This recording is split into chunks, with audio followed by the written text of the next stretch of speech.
Today we're going to talk about warranty registration.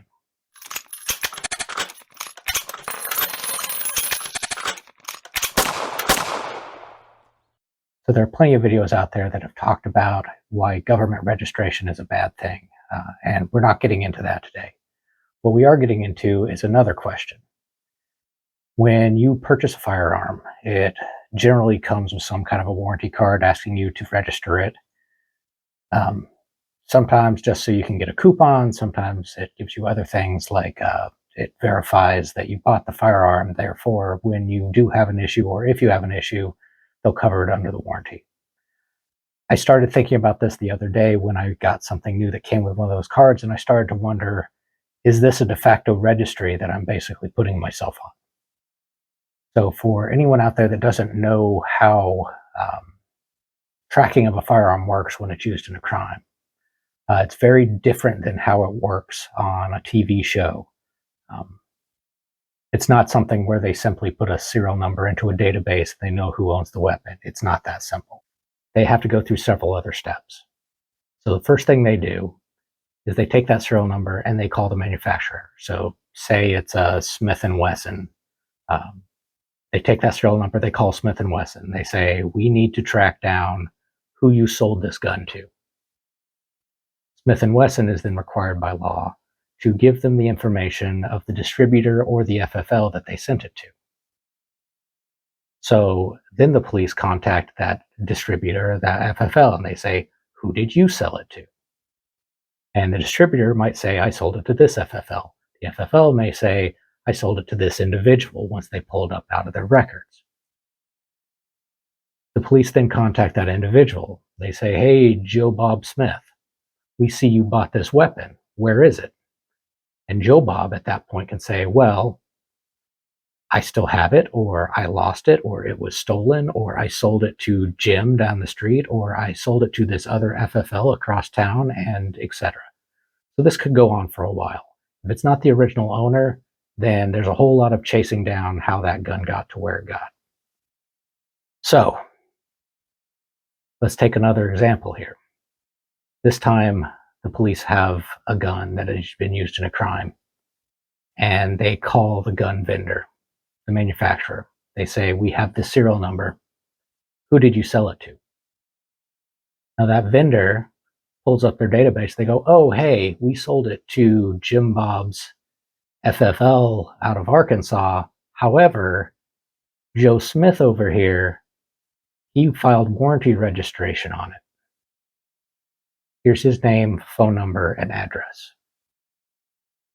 They've just skipped a bunch of steps. Are they allowed to do that? That's what got me thinking.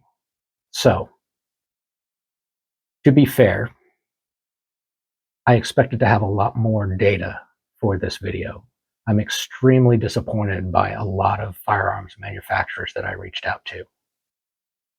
Because I reached out to just about everyone I could think of. The only one that actually responded to my request was Smith & Wesson. But basically what I asked was, A, what do you do with your warranty registration information? B, if the police reached out looking to track a firearm, would you use your warranty registration to aid them? And 3, if they had a warrant, would you use your warranty registration database to aid them? And like I said, only Smith & Wesson responded. And I'll give them credit. It was just about the best response I could have expected from anyone. And I'm not really surprised that Smith & Wesson responded this way, because Smith & Wesson has been pretty adamant about the defense of gun rights in this country.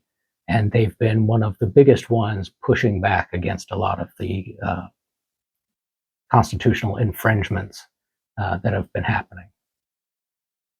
But so Smith & Wesson responded that they no longer require warranty registration for their firearms.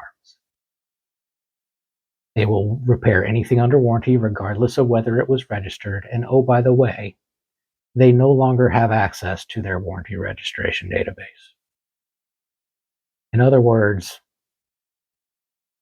we realized this could be abused, so we got rid of it.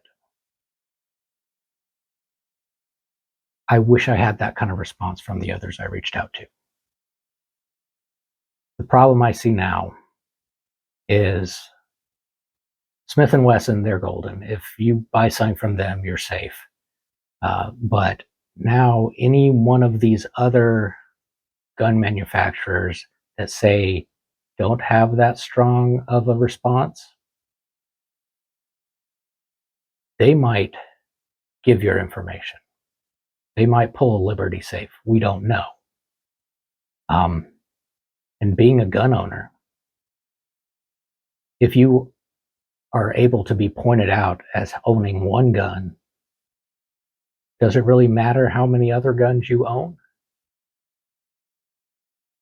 All they have to do is see that you own a single firearm from a single manufacturer, and now they know that yours is a place to go confiscate guns from.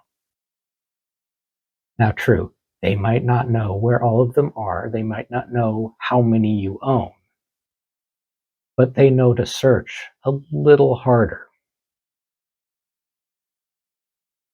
Maybe look for loose dirt in the backyard, that type of thing. So I don't know.